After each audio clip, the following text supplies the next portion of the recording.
জাতীয় সংসদ নির্বাচনে নন্দীগ্রাম থেকে প্রতিদ্বন্দ্বিতা করছেন আমাদেরই ভাই, আমাদেরই কৃতি সন্তান আলহাজ মোশাররফ হোসেন। উনি ধানের শীষ নিয়ে প্রতিদ্বন্দ্বিতা করছেন।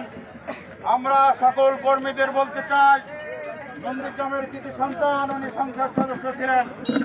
আমরা আগামী 12 তারিখে আবারও সকলে ঐক্যবদ্ধভাবে ধানের শীষে ভোট দিয়ে তাকে সংসদে পাঠাতে চাই ইনশাআল্লাহ। আপনারা নিজ নিজ অবস্থান থেকে প্রত্যেকে বাড়ি বাড়ি যে ভোটারের কাছে ভোট প্রার্থনা করে সর্বোচ্চ চেষ্টা এবং ত্যাগের মাধ্যমে আমাদের প্রার্থীকে আমরা বিজয়ী করতে চাই ইনশাআল্লাহ।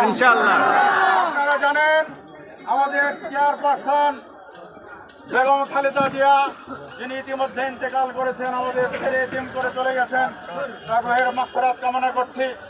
আমাদের চেয়ারম্যান তারেক রহমান দলের অভিভাবক, আপনারা দেখছেন বাংলাদেশের রাত 3:30টার সময় লক্ষ লক্ষ মানুষ তার জনসভায় যোগদান করে দলের প্রতি আস্থা, অনুগত এবং বিশ্বাস স্থাপন করেছেন। তারই উত্তরসূরি আমাদের বগুড়া জেলার ভারপ্রাপ্ত সাধারণ সম্পাদক নন্দীগ্রাম কালোর কৃতি সন্তান, উনি ভোট করছেন। আমরা যদি তারেক রহমানের হাতকে শক্তিশালী করতে চাই, বগুড়ার প্রধানমন্ত্রী হিসেবে তাকে দেখতে চাই, আমাদের পক্ষ থেকে সর্বোচ্চ বিজয়ী করে 12 তারিখে সেই প্রমাণ আমাদের দিতে হবে ইনশাআল্লাহ। আপনাদের প্রতি আহ্বান থাকবে, আমরা নন্দীগ্রাম থানা বিএনপি নতুন পুরাতন সাবেক বর্তমান মিলে সবাই ঐক্যবদ্ধ। আপনাদের মধ্যে কোনো ভেদাভেদ না রেখে 12 তারিখে আমরা সবাই বিজয়ের হাসি দেখতে চাই। আপনাদের আন্তরিক শুভেচ্ছা জানিয়ে ধানের শীষের পক্ষে ভোট চেয়ে আপনাদের কার্যক্রম বেগবান রাখবেন এই আহ্বান জানিয়ে আমার কথা শেষ করছি। আল্লাহ হাফেজ। শহীদ আমার হক, তারেক রহমান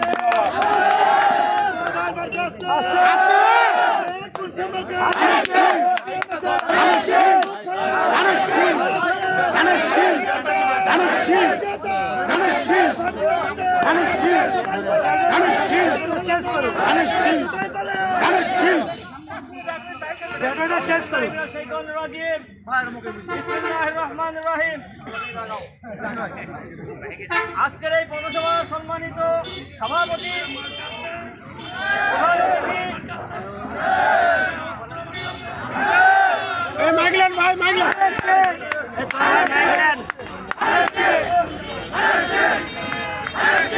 আমাদের দলপ্রিয় নেতা তারেক রহমানের মনোনীত প্রার্থী, আমাদের সকলের প্রিয় বড় ভাই সাবেক এমপি আলহাজ মোশাররফ হোসেন সহ বিএনপি অঙ্গ সহযোগী সংগঠনের বিভিন্ন পর্যায়ের নেতৃবৃন্দ, আসসালামু আলাইকুম। কথা একটাই, ভিক্ষা চাই না মা কুত্তা থাকা, ঠিক আছে তো? পদ পদবি পালেন কি পালেন না, কি পালেন আর কি পালেন না এটা দেখার সময় নাই। ধানের শীষকে বিজয়ী করতে হবে, মোশাররফ ভাইকে বিজয়ী করে তারেক রহমানের হাতকে শক্তিশালী করে,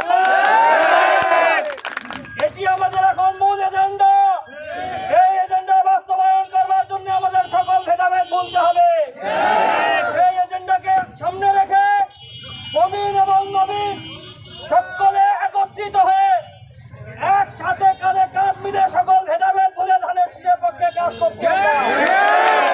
এখনো কিছু ভাই আমাদের আছে যারা মান অভিমানে বাড়িতে বসে আছে, যারা পদস্থ আছেন তাদেরকে অনুরোধ করব, আপনারা যারা বাড়িতে অভিমান করে বসে আছেন তাদের বাড়িতে যান, তাদেরকে অনুরোধ করেন। আপনারা না পারলে আমাদেরকে অভিহিত করেন, আমরা তাদেরকে গিয়ে হাত পা ধরে হলো বাড়ি থেকে বের করবো। ধানের শীষ অধ্যুষিত এলাকা, এই এলাকার ধানের শীষ বিজয়ী হবেই হবে ইনশাআল্লাহ। আমাদের ভোটাররাই, আমাদের নেতা কর্মীরাই মান অভিমানে পূর্বে ভুল ছিল, এটি মনের রাগে বলেছে, এটি মনের কথা নয়, মুখের সাথে বলেছে। আমাদের ভোট আমাদেরই আছে, মান ভাঙাতে হবে। এই মান ভাঙানোর কাজ আমরা করতে পেরেছি এবং আগামী দিনে এই ঐক্য নিয়ে আমরা বিজয়ের হাসি হাসতে চাই, ঠিক তো? আগামী 12ই ফেব্রুয়ারি বিজয়ের হাসিটা আমরা হাসতে গেলে আমাদের কি কি করণীয় তা আমরা প্রত্যেকেই জানি। সেই জানাকে বাস্তবে রূপ দেওয়ার জন্য এই বাকি কটা দিন আমাদের অক্লান্ত পরিশ্রম করতে হবে। সংসারের কাজ, নিজের প্রয়োজনটা একটু কম করে এই কটা দিন আমাদেরকে দিন রাত একাকার করে ভোটের মাঠে কাজ করতে হবে এবং শেষ হাসি আমরা হাসবো এই প্রত্যয় নিয়ে। মোশাররফ ভাইয়ের বিজয় প্রত্যাশা করে, ধানের শীষের বিজয় প্রত্যাশা করে আমাদের প্রাণপ্রিয় নেতা তারেক রহমানকে আমরা প্রধানমন্ত্রী হিসেবে দেখতে চাই। এই প্রত্যাশা রেখে আজকের আলোচনা শেষ করতে করা হবে।